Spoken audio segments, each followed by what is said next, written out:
አርእስተ ዜና። ጀነራል ታደሰ ወረደ ስልጣኔን ለመልቀቅ ወስኛለሁ አሉ። በቀጣይ እነ ጆን ዳንኤል ከእስር እንዲፈቱ ትዕዛዝ ተሰጠ። በሌላ ዜና አሜሪካ ለ19 ሀገራት ዜግነትንና ግሪን ካርድን መስጠት አቆመች።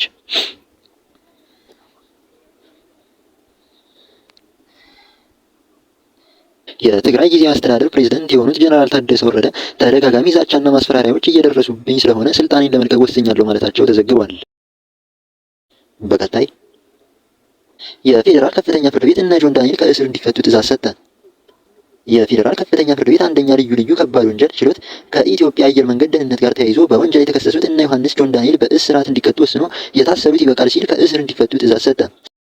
በጉዳዩ አቃቢ ሕግ በአንደኛ ተከሳሽ ጆን ዳንኤል ላይ በሶስተኛ ክስ የኮምፒውተር ወንጀል ለመቆጣጠር የወጣውን ሀብት በአዋጅ ቁጥር 958/2008 አንቀጽ 13 ንዑስ አንቀጽ 3 ስር የተቀመጠውን ድንጋጌ በመተላለፍ ክስተቱን በቲክቶክ ማህበራዊ ሚዲያ ተንቀሳቃሽ ምስል ቀርጾ በቀጥታ ስርጭት አስተላልፏል በሚል ሶስተኛ ክስ ያቀረበበት ሲሆን ተከሳሾቹ በተከሰሱበት የህግ አንቀጽ ጥፋተኛ መባላቸውን ችሎቱ በአቃቢ ሕግን የቅጣት ማክበጃ እና የተከሳሾችን የቅጣት ማቅለያ መርምሮ ውሳኔ ያሳለፈ ሲሆን በዚህም ተከሳሾቹ የተከሰሱበት የህግ አንቀጽ ቀላል እስራትን የሚያስከትል በመሆኑ አንደኛ ተከሳሽ በ1 ዓመት ከ4 ወር፣ ሁለተኛ፣ ሶስተኛ እና ስድስተኛ ተከሳሾች በ8 ወር እንዲሁም አራተኛ ተከሳሽ በ10 ወር እስራት እንዲቀጡ የተወሰነ ቢሆንም ተከሳሾቹ በእስር ላይ የቆዩበት ጊዜ ተሰልቶ ከእስር እንዲፈቱ የፌዴራል ከፍተኛ ፍርድ ቤት አንደኛ ልዩ ከባድ ወንጀል ችሎት ውሳኔ ማሳለፉ ተዘግቧል።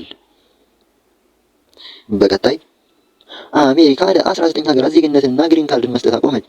የአሜሪካው ፕሬዝዳንት ትራምፕ እንደገለጹት አሜሪካ በዓለም ላይ ካሉ 19 ሀገራት ጋር የተያያዙ የኢሚግሬሽን እንቅስቃሴዎችን በሙሉ አግዳለች ያሉ ሲሆን ከነዚህም አፍጋኒስታን፣ የኮንጎ ሪፐብሊክ፣ ቻድ፣ ማይናማር፣ ኢኳቶሪያል ጊኒ፣ ኤርትራ፣ ሃይቲ፣ ኢራን፣ ሊቢያ፣ ሶማሊያ፣ ሱዳን፣ የመን፣ ቡሩንዲ፣ ኩባ፣ ላኦስ፣ ሴራሊዮን፣ ቶጎ፣ ቱርክሜኒስታን እና ቬኔዙዌላ ሲሆኑ ውሳኔው ከዚህ ቀደም በከፊል የጉዞ እገዳ ስር በነበሩት የ19 ሀገራት ዜጎች ላይም ይተገበራል የተባለ ሲሆን ይህ ደግሞ የፕሬዝዳንት ትራምፕ ፖለቲካዊ መድረክ ዋና ሀሳብ ከነበረው የኢሚግሬሽን ጥያቄ የበለጠ ጥብቅ ገደቦችን የሚጨምር ነው ተብሏል።